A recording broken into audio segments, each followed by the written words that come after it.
I felt that by going back to my normal work of writing, I could be more useful.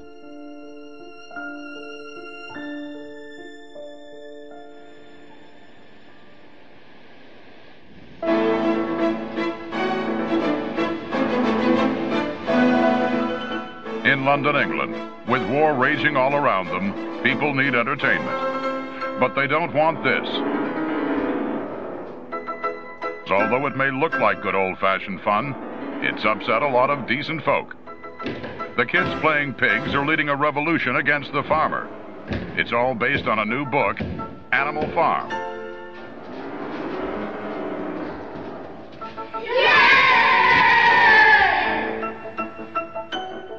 In an exclusive interview, its author, Brit George Orwell, gives us the lowdown on this showdown hoedown. The actual details of the story didn't come to me for some time, until one day I saw a little boy, perhaps 10 years old, driving a huge cart horse along a narrow path and whipping it every time it tried to turn.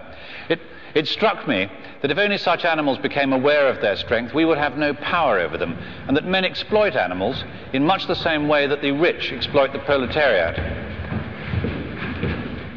So it's the Russian Revolution in a barnyard. And Orwell pulls no punches. His pigs betray their own rebellion and start to rule like the human they overthrew. What he's trying to tell us is that the Russian communists can't be trusted, just when we've learned to get along with them. Only recently, the leaders of Britain, America, and Russia enjoyed a friendly supper party.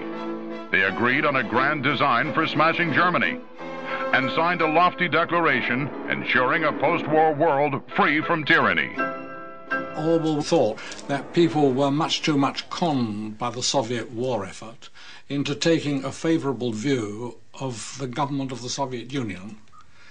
This was, of course, the reason for writing Animal Farm at that time.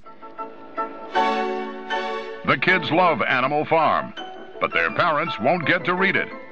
The book's not banned, but this is a story nobody wants to hear.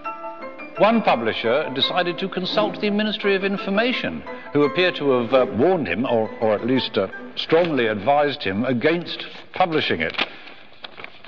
He wrote, "The fable does follow so completely the progress of the Russian Soviets and their two dictators that it can only apply to Russia. It would be less offensive if the predominant caste in the fable were not pigs. I think the choice of pigs as the ruling caste will no doubt give offence to many people, and particularly to anyone who is a bit touchy, as undoubtedly the Russians are." Orwell says he won't keep quiet, even if the rest of his country wants him to. Circus dogs jump when the trainer cracks his whip, but the really well-trained dog is the one that turns his somersault when there is no whip. And that is the state we have reached in this country, thanks to 300 years of living together without a civil war.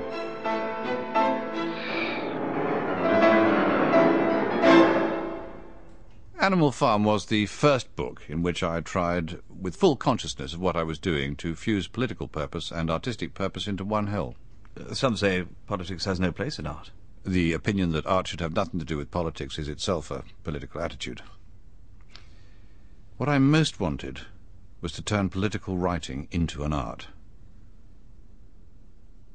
Animal Farm was the first product of this approach, but before it was even published, you were considering 1984, were you not? I thought of it in 1944.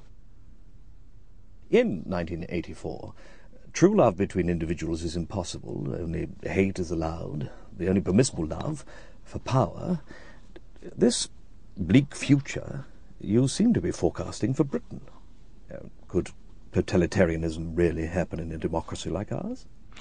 I do not think that the kind of society I describe will arrive, but that something resembling it could arrive, and that totalitarianism, if not fought against, could triumph anywhere.